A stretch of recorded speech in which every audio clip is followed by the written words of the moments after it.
अस्सलाम वालेकुम नाजरीन, आप इस वक्त देख रहे हैं रोशन वर्ल्ड टेलीविजन। मैं हूं नसीर जर्मनी के स्टूडियो से।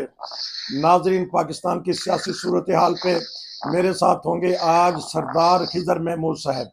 वो अच्छी तरह जानते हैं पाकिस्तान के हालात को, कानूनी तौर पे भी, और जो महंगाई हो रही है और लोगों के ऊपर जो बम गिर गया है ये बिजली के बिलों का, इस बारे में भी हो सकता है बात करें।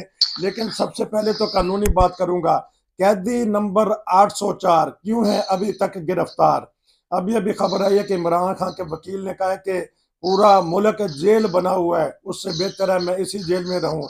और ये भी खबरें चल रही थी कि इमरान खान को भुना हुआ गोश्त और देसी मुर्गी और बड़ी बड़ी चीजें मिल रही हैं। ऐसी चीजें तो लगता है कि किसी 5 स्टार होटल में भी नहीं मिलती। ये भी बात आई है।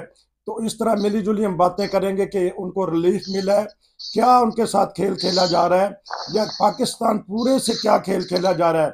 जी आपका शुक्रिया, आप बड़े मसरूफ थे, आपने अपने मसरूफियत में से वक्त दिया। बताइएगा, हमारे हुक्मरान जब जेल में जाते हैं उनको पूरा मुल्क जेल लगता है। जी जी नसीर साहब, जी वालेकुम सलाम, जज़ाकल्लाह। देखें, बात ये है कि ये बात बिल्कुल आपने सही कहा है कि जब हमारे हुक्मरान इख्तियार में होते हैं तो फिर उनकी कोई बातें और वही बातें जो 15-20 सेंटेंस जो होते हैं उन्होंने रटे होते हैं और उन्हीं पे काम चल रहा होता है। और जब वो इख्तियार से हटते हैं फिर उनको लोगों को महंगाई भी नजर आती है, बिजली के गैस के बिल भी ज्यादा नजर आते हैं। जिस तरह अभी आप पीडीएम के हुकूमत को देख लें कि 16 माह तक वो इकदार में रहे, महंगाई का उन्होंने वेला नहीं किया। लेकिन अब वो लगता है कि मौलाना फजल रहमान से लेके नून लीग से एमकेएम तक जो है वो इनको इन दोनों जो है वो उठा हुआ है, उनको दर्द उठा हुआ है महंगाई का।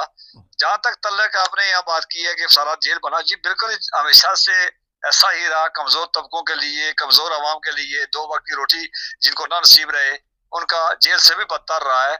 और बिल्कुल ऐसा ही है कि मावराए अदालत जो है वो जबरी गुमशुदगी की हो, वो बलोचों की हो, वो सिद्धियों की हो, वो कश्मीरियों की हो, वो पख्तूनों की है, उनका अगवा है, उनकी गुमशुदगी है, उनको जेल में डालना है। इस तरह सियासी कारकुनान को जो मजहबी इख्तलाफात वाले हैं, आप जो देख रहे हैं पाकिस्तान के पंजाब के अंदर, सिंध के अंदर जिस तरह की वारदातें हो रही, तो मैं बिल्कुल तायद करता हूँ उनकी बात को कि पाकिस्तान जेल बना हुआ है।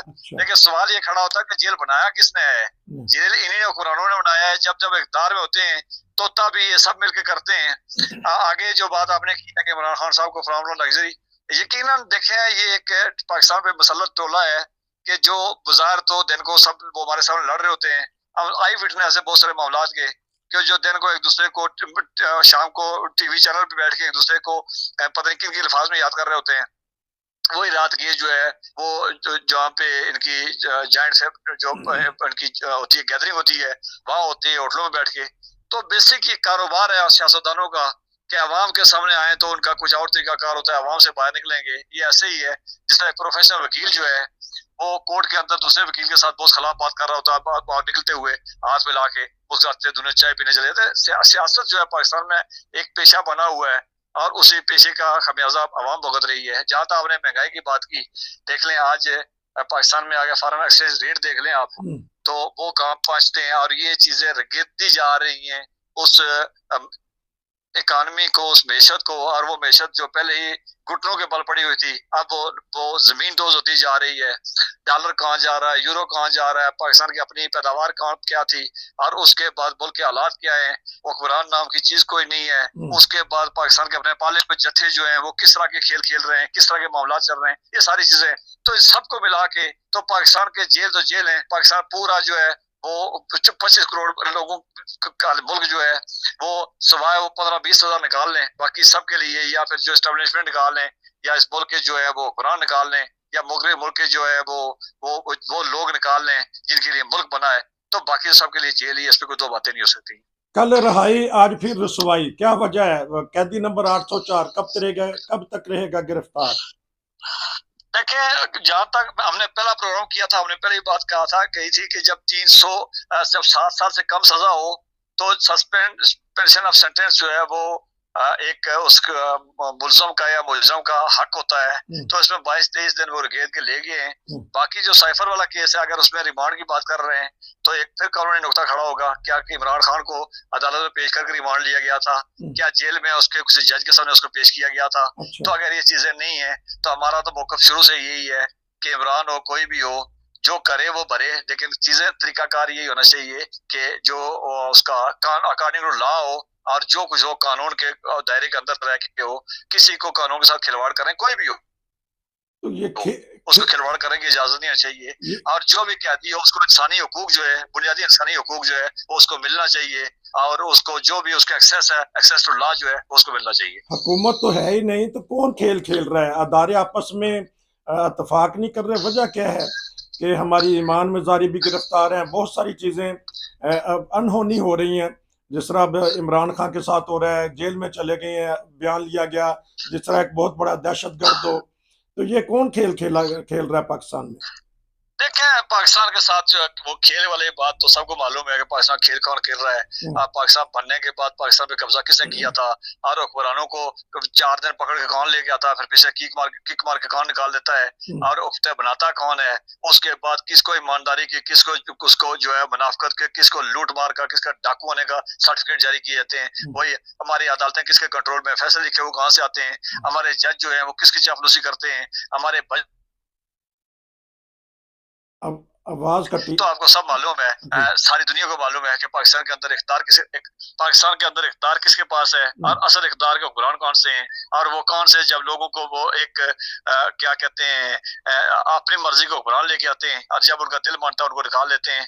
तो वो एक पाकिस्तान के अंदर जो है वो इख्तियार आला लिखा गया इनके अंदर खुदा के पास है, लेकिन खुदा से एक और मखलूक भी है जिसके पास है। और जो मुकदमात वो ईमानदारी की बात करें आप, वो इमरान के साइफर की बात करें, वो किसी और की बात करें, क्या वो जब ये कुरान जो जब ये गए हैं जो जिनको चोर डाकू और पता नहीं लटेरा कहा जाता था, और वो अभी आए, वो आबे उसके जमुना स्नान करके वो पवित्र होकर चले गए। ये सारी चीजें आपने देखी है, ये एक ही इदारा करता है, एक ही इदारे की तरफ से होता है, और असल कुरान वही है। अवाम जो है वो खिलौना बनी हुई है, वो कभी किसी एक के आगे कदम बढ़ाओ उसके नारे मार रहे होती हैं, और कभी किसी को गालियां दे रही होती हैं।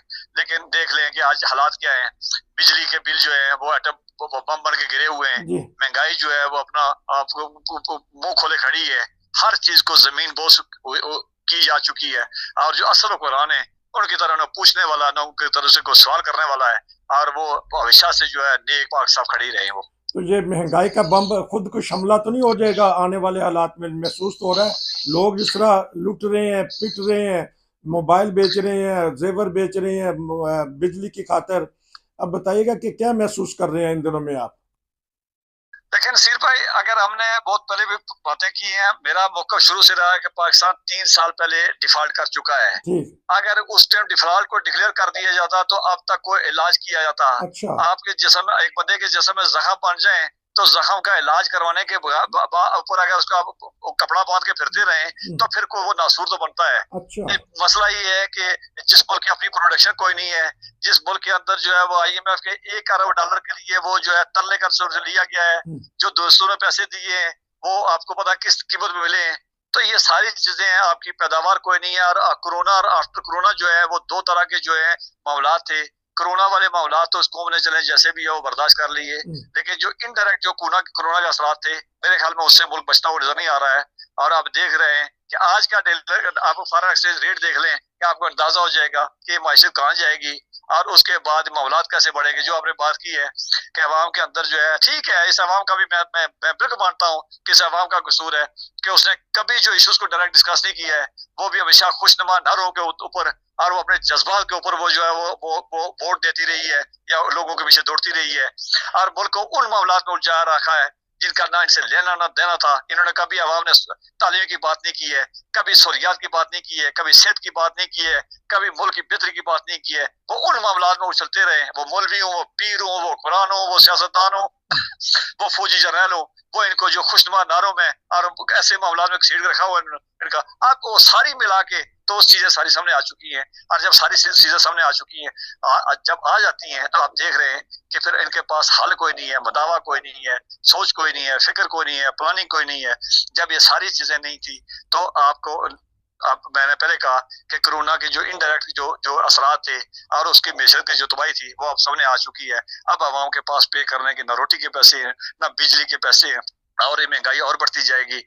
क्या करेंगे? अगर वज़ीर आज़म फर्ज किया, वज़ीर 1 हफ्ते से बैठे हुए हैं कि जी वो बिजली पे कोई नोटिस लिया हुआ है, तो वो सिर्फ बातें कर रहे हैं। वो 4 पे अगर बिजली का बिल कम करेंगे तो अगली दफा 8 करके फिर तो लगा देंगे।